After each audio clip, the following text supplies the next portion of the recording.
Vamos lá. Hoje a gente vai mergulhar de cabeça num tema que tem tirado o sono de muita gente que atua na área de SST, os riscos psicossociais. Mais especificamente, a gente vai desmistificar aquele documento recente de perguntas e respostas do Ministério do Trabalho e Emprego. Existe muita, mas muita ansiedade no setor sobre como se adequar de verdade à NR1 e à NR17 nesse quesito. Então a ideia dessa análise hoje é pegar todo esse conteúdo, quebrar em partes super claras e estruturadas e transformar aquele pânico de compliance em pura segurança técnica. Vamos juntos fazer essa aplicação prática fazer sentido de uma vez por todas. Bom, o nosso roteiro de hoje é bem direto. Vamos passar por 5 pontos centrais. Primeiro, a obrigatoriedade desses riscos. Segundo, quem é que realmente pode fazer essa avaliação. Terceiro, a escolha de métodos e ferramentas. Quarto, o que a norma exige de documentação. E, para fechar, os prazos e a fiscalização. O mapa está traçado, então vamos nessa. Entrando na nossa primeira seção, a obrigatoriedade. Afinal, o que é exigido pela lei? O lance aqui é entender uma regra que vale para todo mundo. Todas as empresas têm a obrigação de agir na prevenção. Mas o que o Ministério do Trabalho quer dizer com avaliação? Dentro do universo do GRO, a gente sabe que não é só preencher um formulário e esquecer no fundo da gaveta, certo? É um processo contínuo, é gestão viva. Significa identificar perigos, avaliar os riscos, adotar as medidas e, o mais importante, monitorar tudo isso ao longo do tempo. É dinâmico, não estático. E aí surge aquela dúvida clássica, super moderna, que deixa as organizações de cabelo em pé. A avaliação desses riscos psicossociais precisa cobrir a galera que está no formato remoto, no híbrido ou no teletrabalho? É uma baita reflexão, né? Afinal, as paredes do escritório físico praticamente sumiram hoje em dia. E a resposta direta do documento oficial é um gigantesco sim. A avaliação ergonômica preliminar, a AEP, tem que considerar absolutamente todas as formas de organização do trabalho. Ou seja, as organizações precisam criar estratégias tecnicamente sólidas para mapear esses perigos à distância. Pode ser através de autoavaliações bem estruturadas, entrevistas direcionadas. O importante é que a prevenção chegue onde o trabalho acontece. Não importa onde o computador esteja ligado. Só um parêntese rápido e super importante para a galera da construção civil. A regra lá tem um detalhe específico. As empresas terceirizadas, as contratadas, são obrigadas a fornecer para a contratante um inventário de riscos específicos das atividades delas. O pulo do gato é, não precisa copiar e colar o PGR da contratada inteiro, mas os riscos psicossociais daquelas atividades têm que ser integrados ao PGR principal do canteiro de obras. É pura sinergia na gestão de segurança acontecendo na prática. Avançando para o nosso segundo bloco, quem pode realizar essa avaliação? É aqui que a gente precisa derrubar um mito gigantesco do mercado, principalmente sobre a necessidade de contratações exclusivas. Antes de apontar o dedo e dizer quem faz o quê, temos que separar duas coisas totalmente diferentes. De um lado, existe a avaliação médica periódica, que é aquele acompanhamento clínico super individual da saúde mental feito sob sigilo médico absoluto.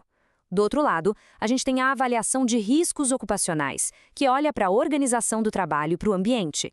A regra é claríssima. Um exame médico maravilhoso e detalhado nunca, em hipótese alguma, substitui a obrigação de mapear os riscos ambientais que a NR1 pede. Uma coisa é clínica, a outra é gestão de ambiente. E isso traz a gente para a escolha de quem assina essa avaliação. Sabe o que é interessante? A NR1 e a NR17 dão uma flexibilidade enorme aqui. Não tem nenhuma exigência legal de que seja uma categoria profissional exclusiva. Não é obrigatório contratar só um psicólogo ou só um médico para isso. A organização tem total autonomia para designar um responsável ou, melhor ainda, uma equipe multidisciplinar. A única regra inegociável é que essa equipe tenha conhecimento técnico compatível com o tamanho da bronca, com a complexidade dos riscos. E, claro, no fim do dia, a responsabilidade legal pelo PGR continua sendo da empresa. Vamos para a seção 3, saindo do quem e entrando no como, métodos e ferramentas. Trazendo a pergunta de R$1 milhão que gera muita confusão. O uso daqueles questionários padronizados é obrigatório. Tem muita gente no mercado vendendo a ideia de que basta aplicar um checklist gigantesco com a equipe e o problema está resolvido. Mas a verdade nua e crua é que não tem ferramenta oficial do governo e questionário nenhum é obrigatório. As empresas têm liberdade total para escolher o que faz sentido para a própria realidade operacional. Dá para usar métodos qualitativos, abordagens participativas, a simples e atenta observação direta e, principalmente, o bom e velho diálogo com a pessoa que está lá na ponta executando a tarefa. O questionário é literalmente só mais uma opção no cardápio. Mas olha só o alerta vermelho gigante que o documento traz. Aplicar um questionário de forma isolada é insuficiente, não comprova gestão nenhuma. Se a escolha for usar questionários, os resultados não podem ficar soltos. Eles precisam ser analisados tecnicamente e obrigatoriamente integrados à app e ao inventário de riscos. Uma folha de papel preenchida não pensa e não substitui a inteligência humana na hora de avaliar. E tem mais. O tamanho da equipe dita a regra do jogo aqui. Para times minúsculos de 1 ou 2 pessoas, técnicas baseadas em observação e conversa sincera funcionam 1000 vezes melhor. Agora, se o caminho for usar métodos coletivos como grupos focais, a coisa muda de figura. Aí é preciso um cuidado cirúrgico com a confidencialidade e o anonimato das respostas. Sem isso, a informação que chega não tem valor nenhum. Entrando agora na nossa seção 4, a famosa documentação. Como a gente prova tudo isso para a NR1? É hora de sair das ideias e ir para as evidências físicas. A NR1 é direta sobre o que precisa existir, o inventário de riscos atualizado, o plano de ação que nasce dessas análises e um documento formal que explique os critérios do GRO que foram adotados. A EIP, quando bem documentada, é uma evidência absurdamente forte de que a gestão está acontecendo. E um detalhe de ouro, para as micro e pequenas empresas que têm dispensa de fazer o PGR inteiro, adivinha só? Essa EIP documentada vira a prova principal de que o dever de casa foi feito.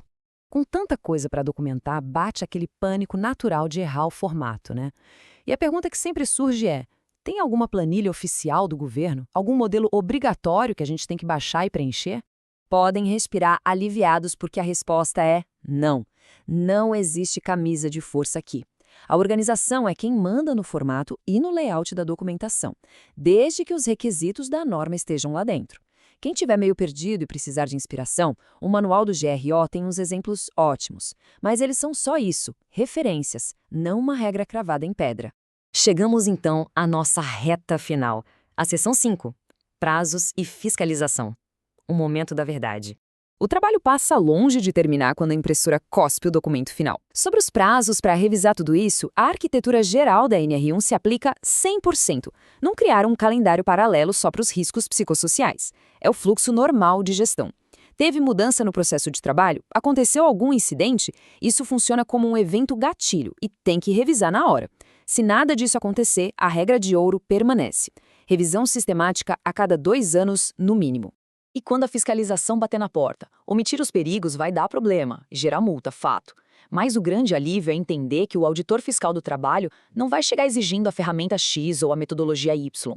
O olhar da fiscalização busca coerência. Eles vão checar a consistência técnica do processo todo. O método que foi escolhido, seja ele qual for, realmente funciona para proteger quem está lá no chão de fábrica ou no escritório? É isso que importa. Para amarrar tudo que a gente dissecou em este guia, nada melhor do que uma frase cirúrgica que está lá no próprio documento de respostas do Ministério. Olha o peso disso. A gestão de riscos ocupacionais não se resume à elaboração de documentos. A verdadeira conformidade, aquela que evita acidente e doença, nasce no cuidado real e na prevenção ativa. Fica então a provocação para levar para a vida profissional. As ações de hoje estão genuinamente focadas em proteger a saúde mental das equipes ou só estão servindo para juntar papel numa pasta bonita para mostrar para o auditor? O desafio está lançado. Até a próxima análise.